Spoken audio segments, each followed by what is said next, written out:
સાદલીની મનન વિદ્યાલયમાં તસ્કરોનો આતંક, શિક્ષણ ફી અને વિવિધ બચત ફંડ મળી કુલ ₹4.37 લાખની રોકડની ચોરી. શિનોર પોલીસે ફૂટેજના આધારે તસ્કરોને ઝડપી પાડવા ચક્રો ગતિમાન કર્યા. વડોદરા જિલ્લાના શિનોર તાલુકાના સાદલી ગામમાં આવેલી મનન વિદ્યાલયને તસ્કરોએ નિશાન બનાવી લાખોની મત્તાની ચોરી કરી હોવાની ઘટના સામે આવી છે.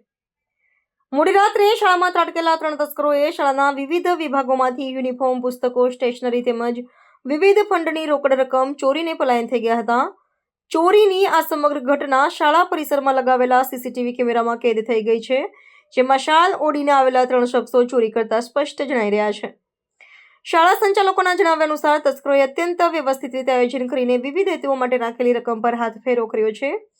ચોરી થયેલી કુલ ₹4,37,700ની રકમમાં ગાડી ભાડું, ગૌશાળા બચત, કેન્ટીન ફી, વાર્ષિક મહોત્સવ ફંડ, ચિલ્ડ્રન બેંક અને વિદ્યાર્થીઓની શિક્ષણ ફી જેવી બચત રકમનો સમાવેશ થાય છે. શૈક્ષણિક સંસ્થામાં પ્રકારે થયેલી મોટી ચોરીને પગલે સ્થાનિક પંથકમાં સુરક્ષા વ્યવસ્થા સામે ચિંતાની લાગણી પ્રસરી છે. ચોરીની જાણ થતાં જ શિનોર પોલીસનો કાફલો તાત્કાલિક ઘટના સ્થળે પહોંચી ગયો હતો અને શાળાના દસ્તાવેજો તથા સીસીટીવી ફૂટેજના આધારે તપાસનો ધમધમાટ શરૂ કર્યો છે. પોલીસે અજાણ્યા તસ્કરો વિરુદ્ધ ગુનો નોંધી તેમની શોધખોળ માટે અલગ અલગ ટીમો બનાવી છે.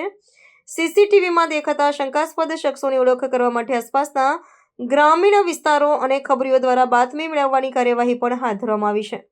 ગઈકાલ રાત્રે તારીખ 16 ડિસેમ્બર 2025 અંદાજિત 1 થી 1.5ના અરસામાં 3 ઈસમો દ્વારા અમારી ઓફિસમાં ચોરીની ઘટના ઘટેલ છે, જેની અંદાજિત રકમ 4,37,000 છે, જે હજુ પણ વધી શકે એવી છે. આ ઘટનામાં અમે પોલીસને જાણ કરી દીધેલી છે, જ્યાં પોલીસે તેના સીસીટીવી લઈ ગયા છે. અમારી પાસેથી બધી માહિતી લઈને ગયા છે. ચોરો જલ્દીથી પકડાઈ જાય એવી અપેક્ષા રાખીએ છીએ. જય હિન્દ, જય ભારત.